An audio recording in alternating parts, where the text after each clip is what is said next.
Alabado sea Jesucristo, siempre sea alabado. Bienvenidos a este curso de teología que estamos teniendo, bienvenidos a estas clases de Mariología. Estamos procurando conocer nuestra fe y profundizar nuestra fe. Estamos procurando entender y comprender mejor nuestra fe y muy concretamente estamos procurando conocer, entender, profundizar nuestra fe en la Virgen María. Como creyentes que somos, seguidores de Jesús y católicos, parte de nuestra fe es nuestro conocimiento, nuestro profundizamiento sobre la Virgen Santísima. Ya llevamos una semana de clases, espero que hayan aprovechado. Tenemos los apuntes, tienen unos apuntes muy bonitos y agradezco mucho a Poncho que me ha preparado los apuntes. Bueno, los ha metido más bien los apuntes, los he preparado yo. Algunas personas me dicen, padre, ¿nos puede dar los apuntes de todo el curso? No puedo porque no los tengo preparados del todo. Tengo un curso que ya di, pero como va a haber muchos días, estoy un poco desarrollando más y trabajando más cada día. Realmente dedico horas para preparar esos apuntes que les dejo y para preparar las clases con muchísimo gusto. Así es que por eso no puedo poner los apuntes antes. En cuanto los tengo, se los mando a Poncho y Poncho ya los mete en la página de Facebook. Entonces estamos intentando conocer, tenemos esos apuntes, tenemos estas explicaciones. Tengo aquí una lista de preguntas que me han hecho. Intentaré ir explicándolas y dando algún tipo de orientación durante esta sesión.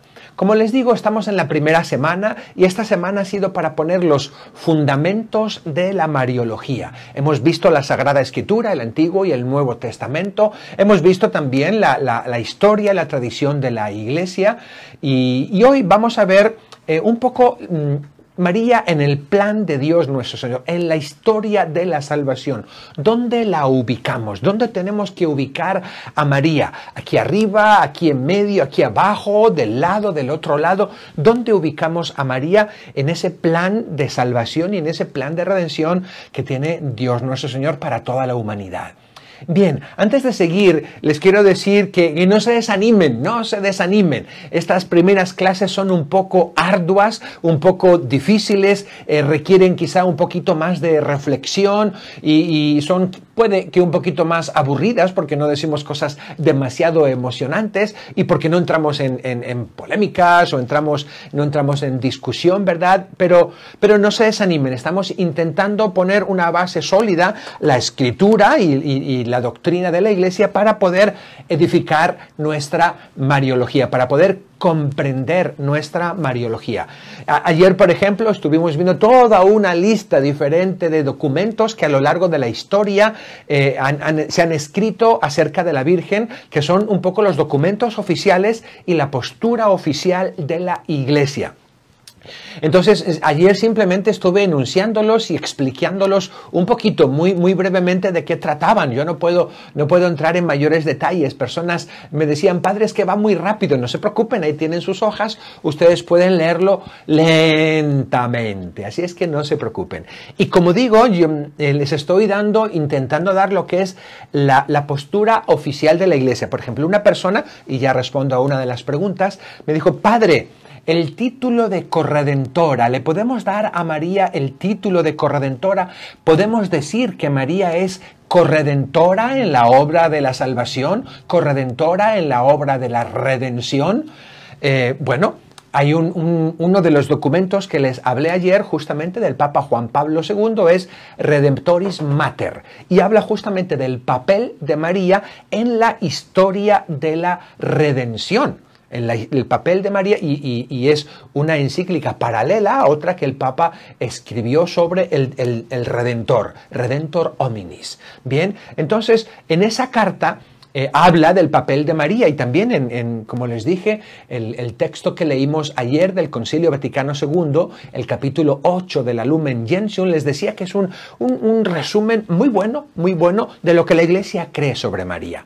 La Iglesia dice, María colaboró en el plan de redención. María es mediadora, medianera de las gracias. A través de ella, Dios nuestro Señor nos otorga gracias. María tuvo un papel importante. María colaboró con su sí en la Anunciación, pero en ningún momento En ningún momento no hay ningún documento oficial que diga María es corredentora.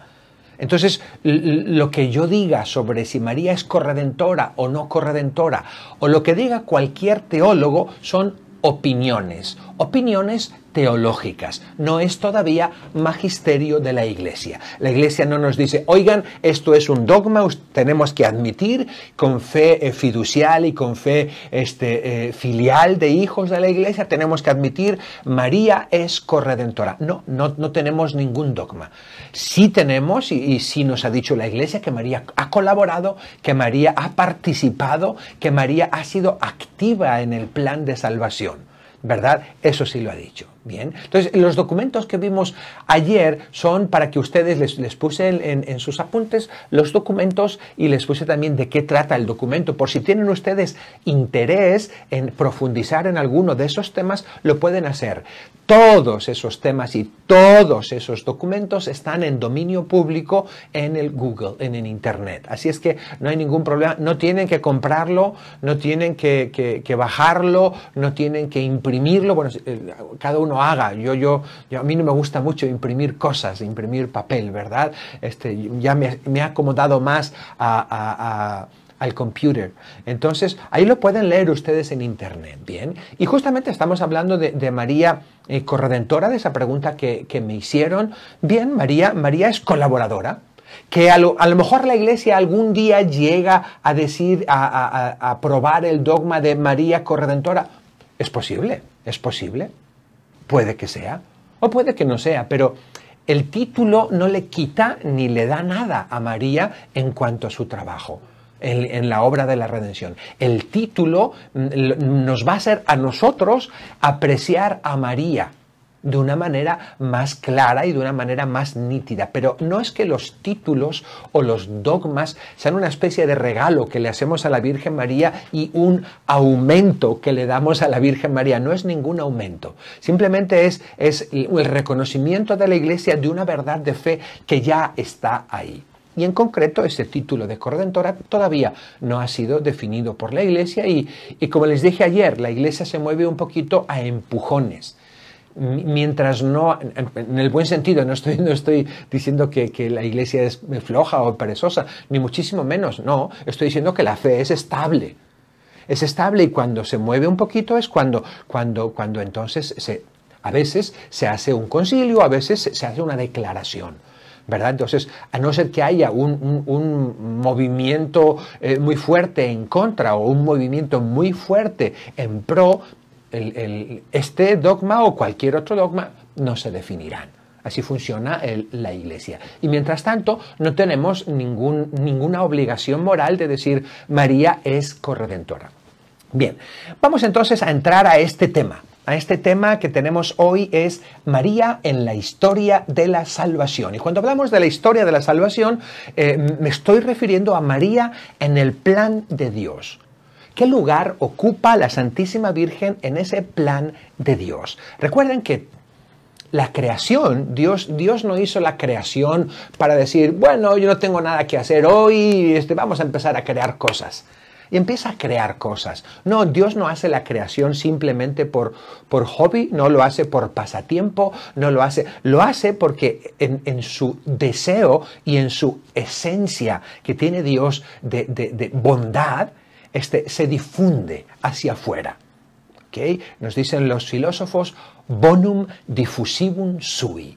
El bien es difusivo, el bien se expande por sí mismo. Cuando vemos una persona buena, ese bien de esa persona se expande hacia los demás y nos da alegría, nos da gozo, nos da paz ver a esa persona. Dios, que es el sumo bien, ya en sí mismo, con la Santísima Trinidad, están siendo difusivos entre sí. El amor del Padre y el Hijo es tan difusivo que genera al Espíritu Santo, ¿verdad? Entonces, pero también esa acción y ese amor de Dios hacia afuera hace que cree la creación. La creación la hace por amor y para el amor, para que participen de lo que Él es. Él es el único que es. Dios es el único que es el único que es por sí mismo. Todo lo demás es por otra cosa, se sostiene en algo. Dios es el único que no se sostiene en nada. Es lo que la Escritura, lo que la revelación de Moisés, yo soy el que soy. Diciendo, soy el único subsistente por mí mismo, el único que existe por mí mismo, el único que no necesita de nada ni de nadie para existir. Y ese ser, porque el hecho de ser es grandioso, es maravilloso y es bueno, ese ser lo quiere compartir Dios y crea de la nada a la existencia. Eso es maravilloso. Y no solo en el orden de las personas inteligentes, en el orden de la inteligencia, en el orden de las personas, Dios no solo quiere que existan, Dios quiere que participen. Y el plan de la creación de Dios con el hombre es que no solo exista, no solo que goce de esta tierra, que ya es maravilloso, no solo que viva conforme a lo que es, con su inteligencia, con su voluntad, con todo un dominio perfecto de sus cualidades, habilidades, potencias y posibilidades, sino que quiere que participen de su ser. Quieren que participen de su naturaleza divina. Dios, el plan de Dios absoluto y en la creación y el plan de Dios para ti, para mí, para cualquier cosa es que participemos en la naturaleza divina y estemos en comunión con Dios nuestro Señor. Ese es el objetivo y el plan de Dios sobre todo. Nosotros pequeñitos y limitados aquí, tan pequeñitos y tan limitados que estamos en nuestras vidas, ¿verdad? A veces nos olvidamos ese plan grandioso de Dios. Yo he sido creado para participar de Dios. Yo he sido creado para vivir una vida en Dios. Yo he sido creado para vivir en comunión con Dios. Aquí en la tierra de una forma maravillosa, y en el cielo de una forma excelente y extraordinaria, ¿verdad? Pero mi finalidad y la finalidad de cada ser inteligente es la comunión con Dios nuestro Señor. Ese es el plan que Dios tiene. Y lo que queremos estudiar en ese tema es decir, bueno, ¿qué papel tiene María en ese plan de Dios? ¿Qué papel tiene María en ese plan de salvación, en ese proyecto de salvación, en ese deseo que tiene Dios de ponernos en comunión con Él? Bien, lo primero que podemos decir es citar esta cita del Evangelio de San Lucas, el capítulo 1, versículo 49. El poderoso ha hecho cosas grandes en mí. Su nombre es Santo. El poderoso ha hecho cosas grandes en mí. María se está refiriendo indudablemente a esas dos cosas grandes que ella logra comprender con toda claridad. La cosa grande de su maternidad y la cosa grande de su virginidad. Ella se da cuenta, cuando está diciendo el Magnificat al inicio, se da cuenta de que va a ser madre de aquel a quien llamarán Hijo de Dios, va a ser madre de Dios. Y se da cuenta de que no van a ser su hijo como un hijo cualquiera. Van a ser, ella pregunta incluso, pues ¿cómo será esto si no conozco varón? Entonces, esas dos cosas grandes que ella ya conoce son obras maravillosas y privilegios maravillosos que Dios le da. Y Dios le da a María en orden para Él poder cumplir ese plan de salvación sobre los hombres. Vamos a hablar entonces del plan divino de salvación, ese plan divino de Dios nuestro Señor en la historia. Bien, a la historia la llamamos historia sagrada en cuanto que es una historia en la que Dios realiza ese esfuerzo por salvarnos, ese esfuerzo por ponernos en comunión con Dios. Por eso le llamamos historia sagrada. Y en esa historia sagrada, y fíjate, esto es muy hermoso porque es también para tu vida. En esa historia sagrada no vivimos así al azar, a ver qué es lo que me pasa, a ver qué es lo que me sucede, a ver qué me va a pasar mañana o qué me va a pasar pasado mañana, a ver si me muero o no me muero, si me va bien o no me va bien, a ver si... No estamos en las manos del acaso, no estamos en las manos de la suerte o de la mala suerte, estamos en las manos de Dios. esta historia sagrada de la humanidad y esta historia personal tuya y mía va dirigida, tiene una dirección. Tu vida no va sin rumbo.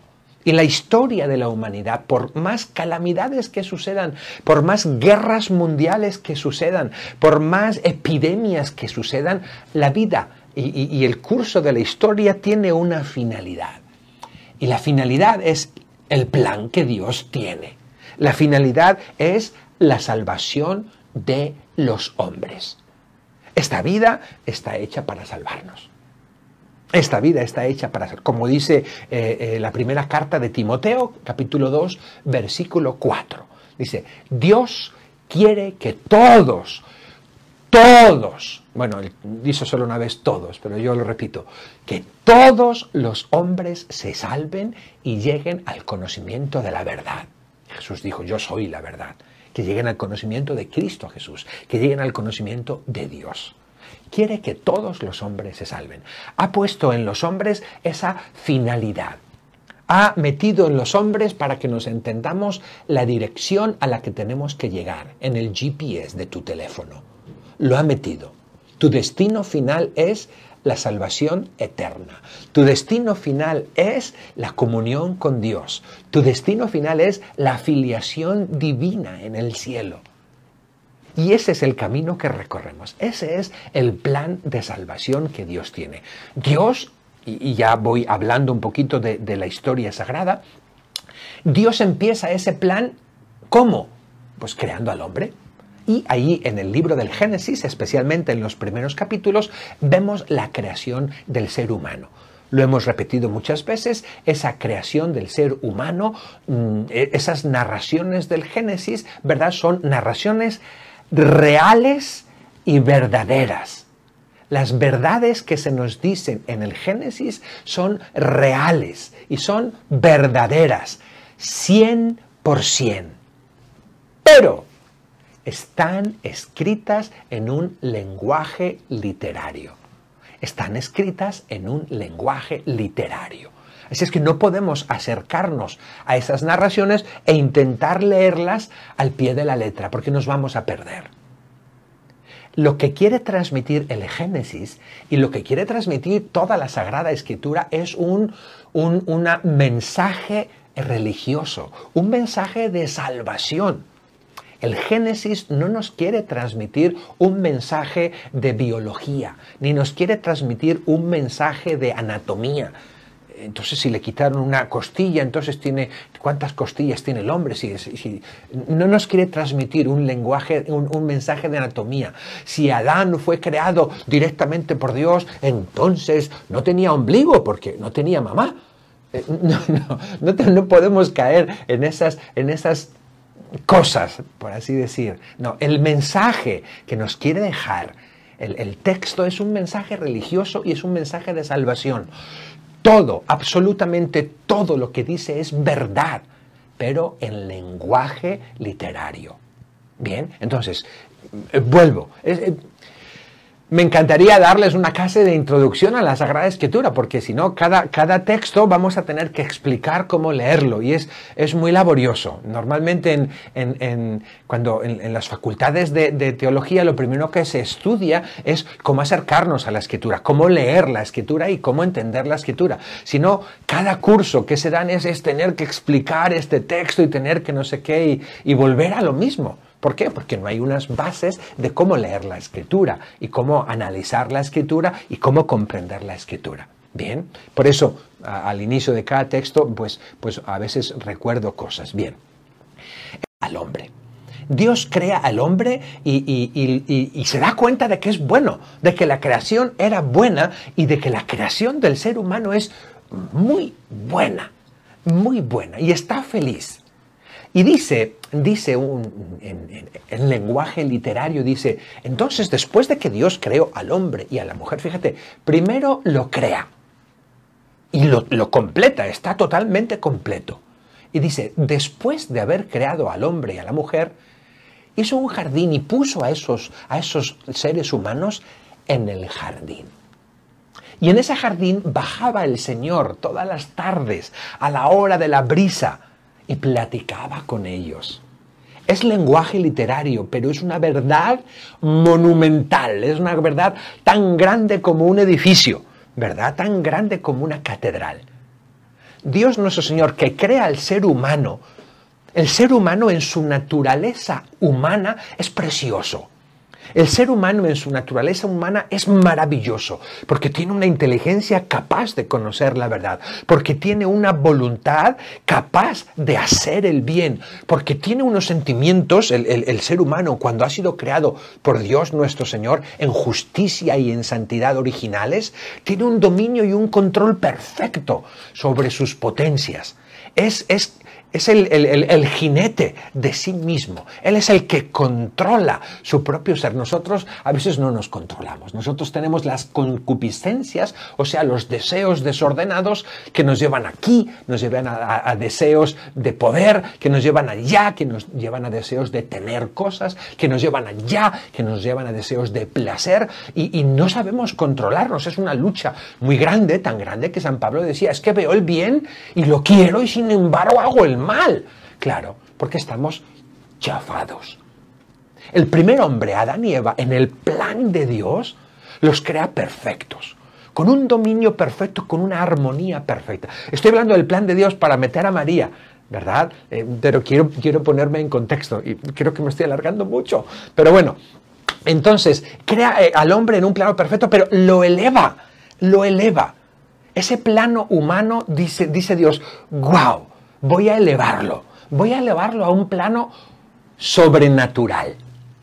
Sobrenatural. No solo va a ser un ser humano natural perfecto, físicamente perfecto, moralmente perfecto, intelectualmente perfecto, en cuanto a sentimientos y emociones perfecto, dice Dios, no me conformo con eso. Quiero darles un cachito, una probadita de mi naturaleza divina.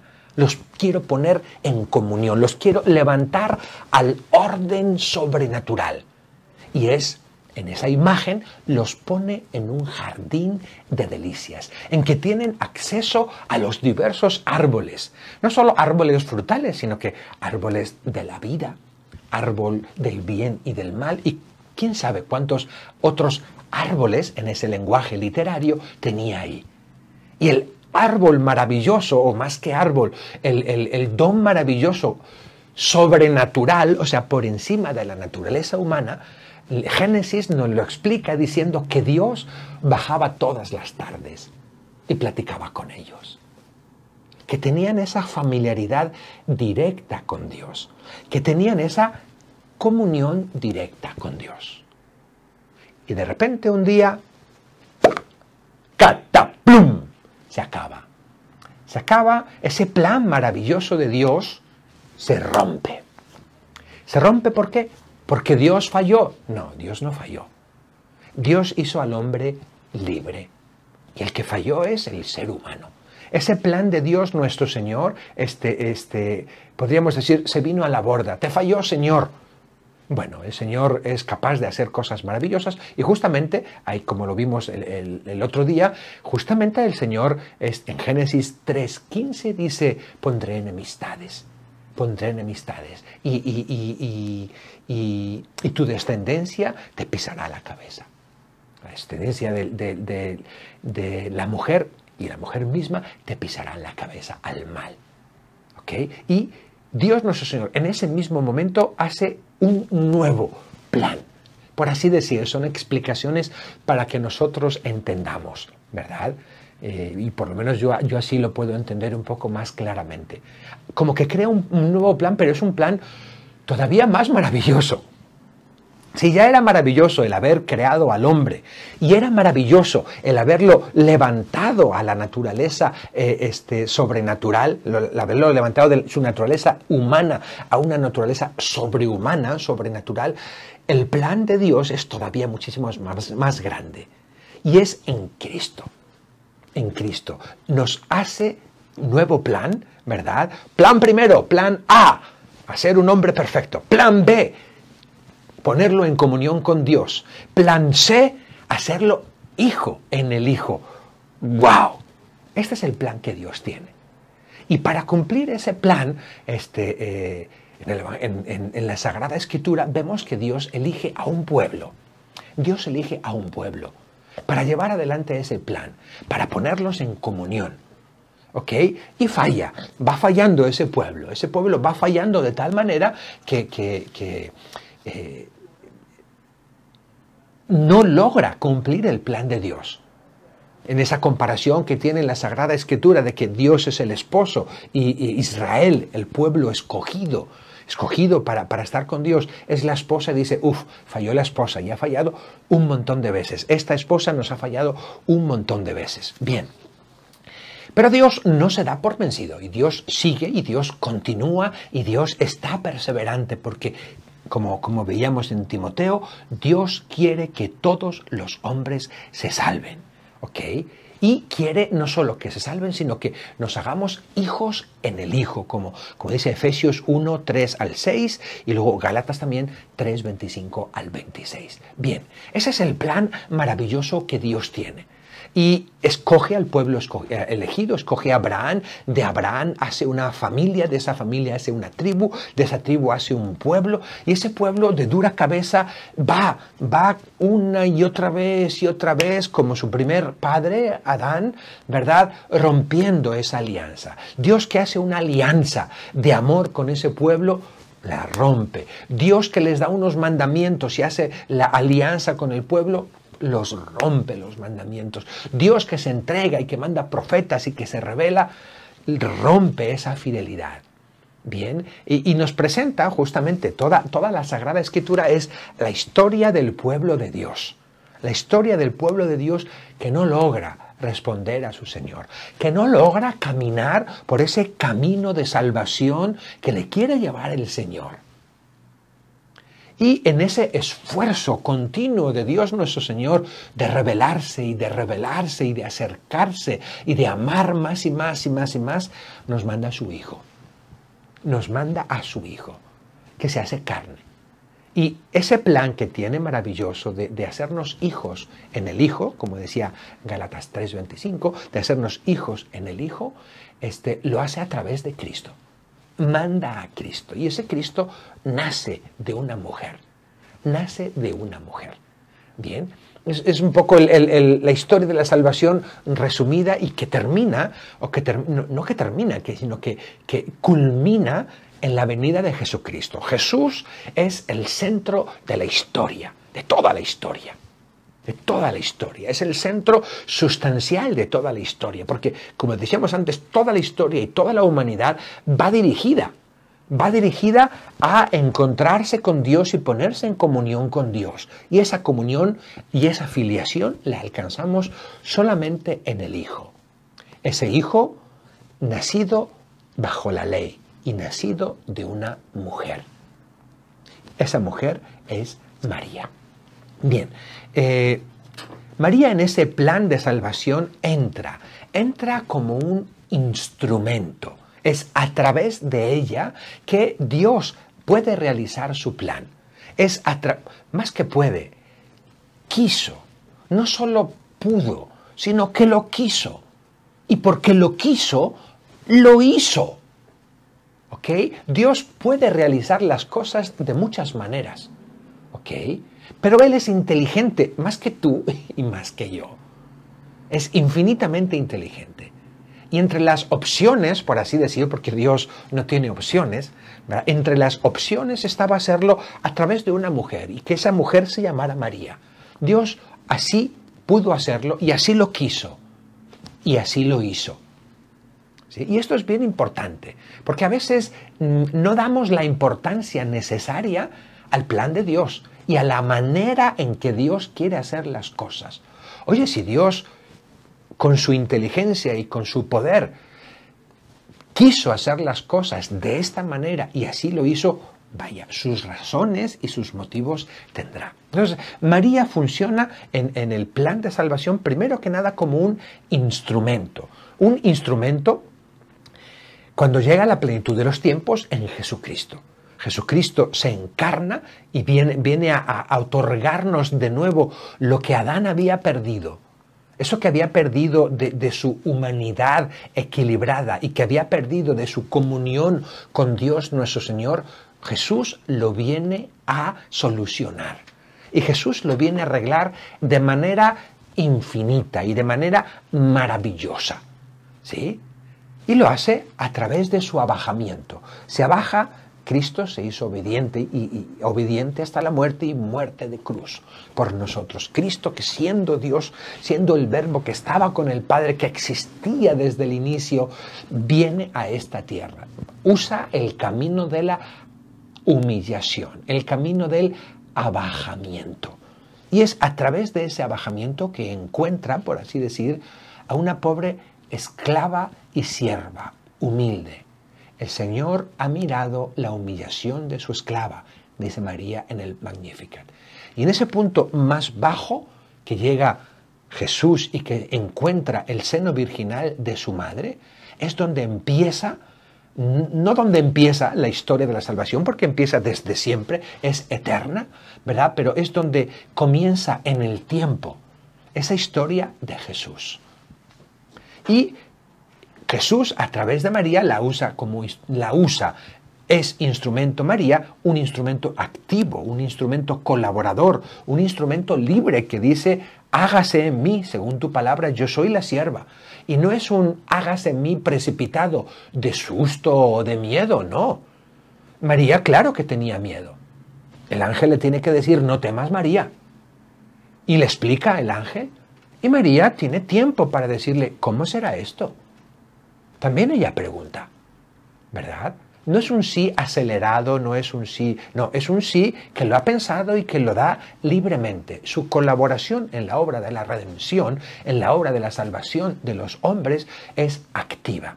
Pero es muchísimo más, es muchísimo más. Y aquí es algo que a mí me encanta de la Santísima Virgen. La Santísima Virgen no solo es un instrumento, no solo es una ayuda, no solo es una colaboradora de la redención, sino que María es también objeto de la redención. Ella también recibe la redención. Y la recibes tú y la recibo yo. Esa redención que Cristo nos ha traído por medio de su pasión, muerte y resurrección, la recibimos todos. No sé si les he dicho, les he contado, ¿no? Es como si a ti te tocara la lotería. Yo no sé si tú juegas la lotería alguna vez, la loto o alguna de las loterías o el rascarrasca. Yo no sé si juegas alguno de esos, ¿verdad? Pero imagínate que un día te toca la lotería. Te tocan, ¿cuánto quieres? ¿Cuánto quieres? Ya que estamos imaginando, te tocan 100 millones. Ponte modesto. Te tocan 100 millones de dólares. 100 millones de dólares. Y tú estás contentísimo porque te han tocado 100 millones de dólares. Estás contentísimo. ¿Tú ya eres rico? No. Todavía no eres rico. Te han tocado los 100 millones de dólares, pero mientras no vayas con tu boleto y lo cobres, tú todavía no tienes nada de dinero. Y si ese boleto te lo roban o si ese boleto lo tiras y lo pierdes, no tienes nada de dinero. A ti ya te ha tocado la redención, a ti y a mí, nos ha tocado a todos. Jesús ya nos ha salvado, Jesús no nos está salvando. Jesús ya nos ha salvado, Jesús ya nos ha puesto en comunión con Dios. Jesús ya nos ha dado la filiación divina. Jesús ya nos ha dado todas las gracias. Todas, absolutamente todas. Nosotros todavía no vamos a cobrarlo al banco. Y por eso tenemos un mundo como lo tenemos. Con guerras, con persecuciones, con injusticias, con odios. Y por eso tenemos, pues, la gente como la tenemos. Enfadada, amargada, triste, desesperada, malvada. Y por eso es bonito hablar del mundo y de la gente. Y por eso tú y yo a veces somos como somos. Con esas tendencias malas, con esos actos malos, con esos comportamientos poco leales. ¿Por qué? Porque no hemos cobrado, no hemos usado para nosotros la redención que Cristo nos ha traído. Cristo muere en la cruz y eso lo llamamos redención. Es la salvación objetiva de cada uno de nosotros, se llama redención. Pero esa salvación de Cristo en la cruz, cuando tú te la haces personal, es lo que solemos llamar la justificación. Yo me he justificado, Cristo me ha justificado. ¿verdad? Y estoy salvo. Es lo que se suele decir, soy salvo, porque ya Cristo nosotros, ninguno de nosotros, mientras vivimos, podemos decir, yo ya soy salvo, ¿verdad? Yo ya cobré todo. Solo hay una persona, María. María. Y lo explicaremos en la semana que viene cuando veamos los dogmas, y concretamente el de la Inmaculada Concepción, ¿verdad? María ya recibió, ya fue a cambiar, por así decir, el boleto de lotería. La redención que Cristo nos ha traído, la filiación divina y muchísimo más, ya lo goza todo María. Fíjate qué alegría, qué alegría. Al menos uno de nuestra raza humana, al menos un ser de nuestra raza humana, al menos una criatura, ya está gozando por completo de la redención que nos ha traído Jesús. Al menos una persona está gozando por completo, el resto no. Padre, ¿y los santos que están en el cielo ya están gozando por completo? Pues no, lo siento mucho, sus cuerpos de los santos están aquí. Algunos de ellos por todas partes, reliquias de ellos por todas partes. No están gozando todavía en su cuerpo. María está gozando completamente de todo, de todo. En María ya se ha actuado plenamente el plan de salvación de Dios. Y ha tenido extras. Por ser madre de Dios. El Señor le ha otorgado extras, indudablemente, por ser madre de Dios. Pero a mí me llena de conforto y me llena de alegría el decir, esto es cierto. La redención que nos ha traído Jesús es cierta y es real. Es cierta y es real. Y ya hay uno de nuestra raza que ya llegó allá, por completo. Claro, todos los que han muerto ya tienen asegurado, ¿ok? Tienen asegurado, ya han recibido, ya han ido a la ventanilla, por así decir, a cobrar su boleto de lotería y les han dicho, sí, te lo vamos a dar, ¿ok? Ya lo tienen asegurado, pero todavía no lo están gozando completamente. Están gozando de Dios en alma, lo cual es enorme, pero no están gozando de Dios completamente en alma y cuerpo. Porque tú y yo, Dios nos hizo alma y cuerpo. Y Dios nos hizo así esa unión inseparable de alma y cuerpo. Y aunque nuestra alma sea la parte más preciosa y más valiosa, tu cuerpo no lo puedes dejar. Porque es obra de Dios. Y Dios te ha hecho así. Si no te hubiera hecho ángel. Aquellas personas que descuidan su cuerpo, dicen que las cosas corporales no son importantes o que los bienes materiales no son importantes. Claro que son importantes. Los bienes materiales son importantes. Tu cuerpo es importante. No es lo primero ni lo más importante, por supuesto, pero es importante porque Dios te ha hecho así. Te ha hecho material también.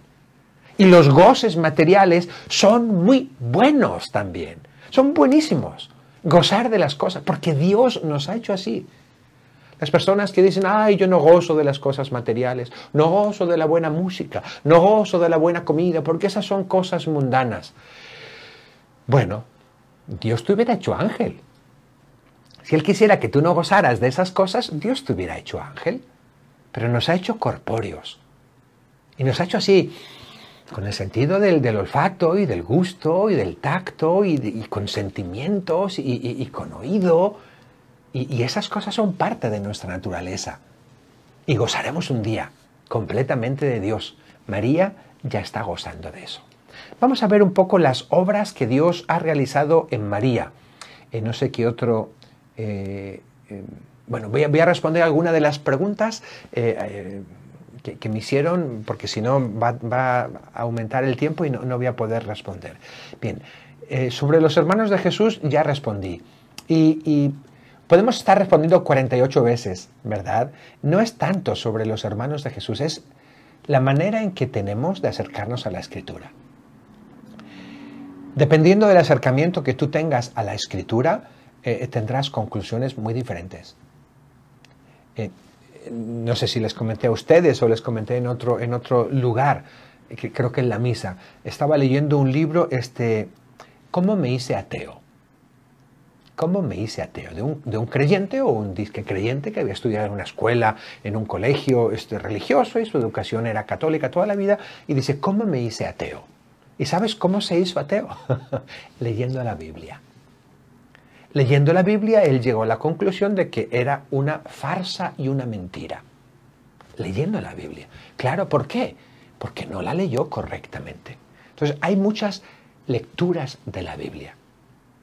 Yo hoy, y yo pienso que los católicos, optamos por la lectura que ha hecho la Iglesia desde su fundación. Optamos por esa lectura.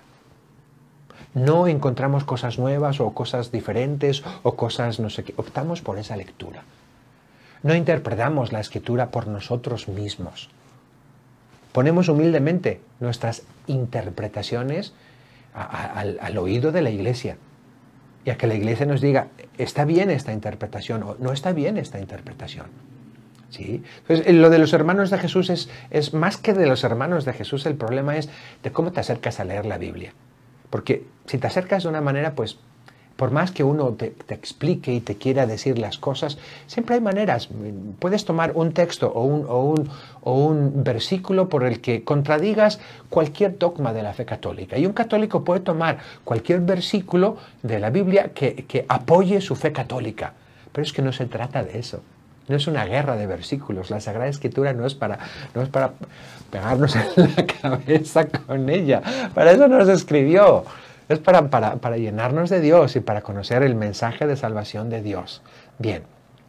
Me preguntaban también sobre la Sagrada Escritura si la mujer del Apocalipsis es María. Bueno, intenté explicarlo en la clase que les di hace 2 días y les decía que es figura de María. Les intenté explicar que el Apocalipsis está escrito para una comunidad concreta, una comunidad que está pasando una persecución, una comunidad que está pasando por momentos muy tremendos y que tiene que esconderse y que necesita apoyo. Entonces, las diversas figuras y las diversas imágenes que utiliza Juan en su Apocalipsis son eso, imágenes casi todas eclesiales, casi todas símbolos de la Iglesia. La Jerusalén celestial, las cartas a las diversas iglesias, este elemento, etcétera, etcétera. Bien, nosotros tomamos este texto, ¿verdad?, y lo aplicamos a María porque tiene aplicaciones muy grandes. Porque aunque haya sido escrito principalmente o con el autor Juan teniendo en su mente escribirlo como un texto eclesiástico o eclesial, ¿verdad?, es también un texto mariano. Tiene todos los componentes que pueden ser aplicados a la Virgen Santísima. ¿Sí? Mi mamá es una señora de 80 años. Mi mamá tiene lentes. Mi mamá me llega por aquí más o menos. Mi mamá es preciosa. Y mi mamá, yo le digo, ¡ay, mamá! Hoy hablé con ella, ¿verdad? Ay, y está la pobre desesperada porque lleva 2 meses metida en la casa sola, allá. Y yo digo, ¡ay, mamá, estás como una rosa! Mi mamá no tiene pétalos, por supuesto que no. Pero utilizo esa imagen para decirle que es hermosa, ¿verdad? Entonces, hay imágenes en la Sagrada Escritura que aplicamos, que por supuesto no están dirigidas directamente a la Virgen María, pero que se le aplican y se le acomodan muy bien. Y eso no es falta de respeto, ni falta de rigor exegético, ni falta de cualquier otra cosa. ¿No? Es aplicarlo y viendo, como intenté explicarlo, viendo toda la Escritura bajo el prisma y bajo la luz del evento esencial de la Escritura, que es la encarnación de Cristo, Cristo mismo. Bien, en ese sentido también otra persona justamente me decía por qué los diversos textos del Antiguo Testamento los acomodamos a María. Pues esta es la explicación que te puedo dar. Otra persona me decía, padre, usted nos dijo que María es virgen y que María no tuvo padre. Así es, eso yo se lo digo porque es lo que nos dice la Sagrada Escritura y porque lo creo firmemente, ¿verdad? Y me dice, y padre, usted nos dijo que al no tener padre, la Virgen Santísima se parecería mucho a su madre porque toda su naturaleza humana la tomó de María. Eso es lo que dije y así lo creo, ¿verdad? Esa es opinión mía, por supuesto, pero así lo creo. A mí se me hace lógico que si solo tenía madre, pues su no es María, es Jesús, perdón. ¿Perdón? Es que está diciendo María no tuvo padre, es Jesús. Oh, ya, perdón, disculpa. Perdón, no sabía qué estaba diciendo. Bien, estoy intentando decir que María, ¿verdad? Jesús no tiene un padre terrenal, ¿verdad? Y que se parecería muchísimo a María, ¿verdad? Se parecería muchísimo a María, ¿verdad? Que su forma de ser, su comportamiento, su físico incluso se parecería a María, porque no tuvo cromosomas de su padre. Yo no sé cómo lo hizo Dios nuestro Señor. Esta persona me decía, yo he escuchado a alguna persona o he leído en algún texto que Jesús solo tenía 23 cromosomas, que no tenía los 23 pares de cromosomas, sino solo 23, justamente como indica el hecho de que solo tiene madre. ¿Es cierto? No lo sé. Eso ni nos dice la Escritura, ni podemos tener una certeza de fe de ello. Padre, que yo he escuchado que en la investigación que se hizo sobre la el sagrado lienzo de Turín, la sábana santa, las gotas de sangre que hay de Jesús, justamente solo tienen 23 cromosomas. Maravilloso, maravilloso. Que yo no estoy, por supuesto, no estoy en contra de la sábana santa, pero no es un dogma de fe, ¿verdad? Y no aumenta ni disminuye nuestra fe.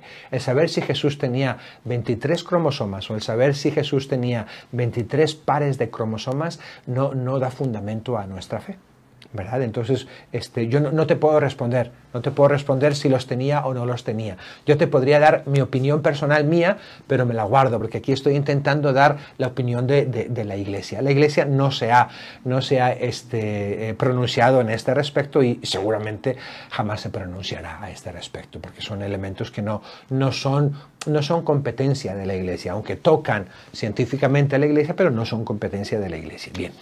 Y la última pregunta que me hacían era, padre, una hermana mía era católica, creció católica, pero se hizo no católica, ¿verdad? Y tiene una especie de aversión hacia la Santísima Virgen.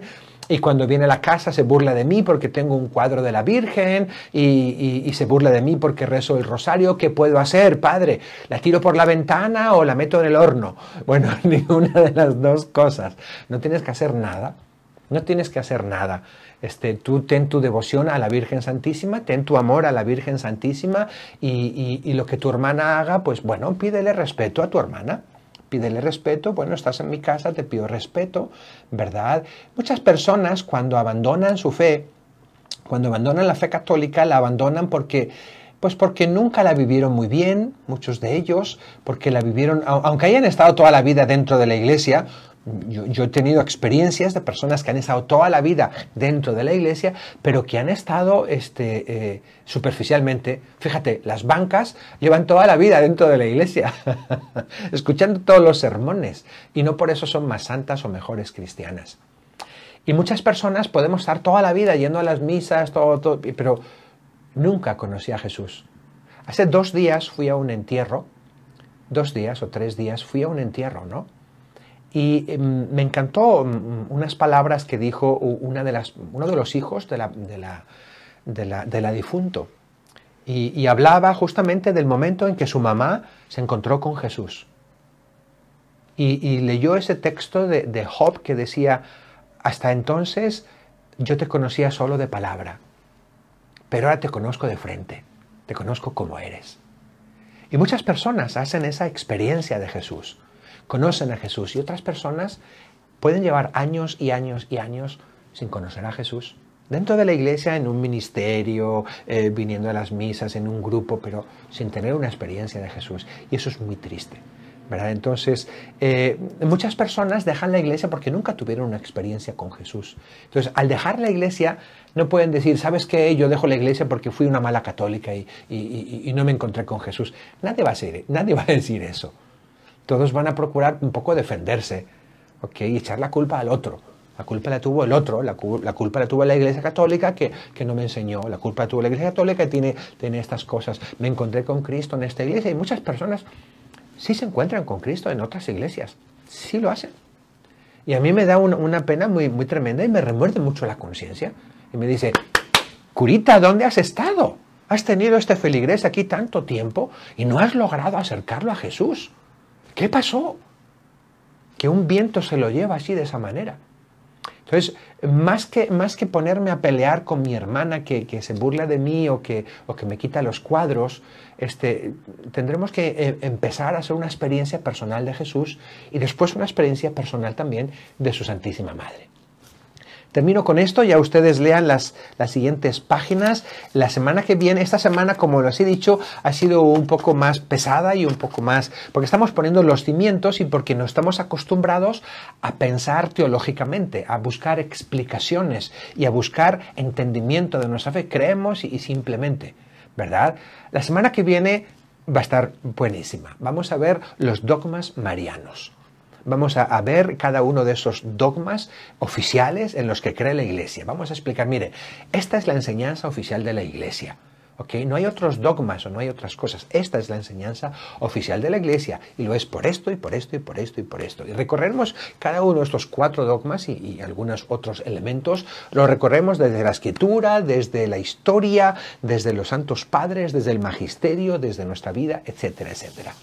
Terminamos con nuestra oración a la Santísima Virgen, de este himno Acácistos, este himno griego del oriente de Europa, precioso. Hemos leído algunas estancias, leímos primera sobre el anuncio del ángel, ayer leímos la otra sobre la respuesta a María, y hoy vamos a ver la última sobre la prima Isabel, la visita a la prima Isabel. En nombre del Padre, y del Hijo, y del Espíritu Santo. Amén.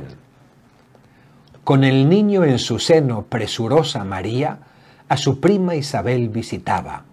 El pequeño en el seno materno exultó al oír el saludo, y con saltos, cual cantos de gozo, a la madre aclamaba. Salve, oh tallo de verde retoño, salve, oh rama del fruto incorrupto, Cristo. Salve, al pío arador tú cultivas, salve, tú plantas quien planta la vida. Salve, oh campo fecundo de gracias copiosas, salve, oh mesa repleta de dones divinos, salve, un prado germinas de toda delicia, salve, al alma preparas asilo seguro. Salve, incienso de grata plegaria, salve, ofrenda que el mundo concilia. Salve, clemencia de Dios para el hombre, salve, del hombre con Dios confianza, salve, virgen y esposa. Amén. Pues que tengan muy buenas noches, que el Señor los bendiga, que sigamos creciendo en el amor a la Virgen Santísima. Próxima semana estaremos viendo estos dogmas marianos, profundizando ya más concretamente y directamente en María, hablando más directamente sobre las chuladas y las bellezas y las grandezas de María. Así es que están todos invitados. Y ahora voy a tener la oración de la noche a las 8 en punto, si Dios quiere. Les invito a todos también a hacer esta pequeña oración para agradecerle a Dios nuestro Señor este día tan maravilloso que nos ha concedido. Que el Señor los bendiga.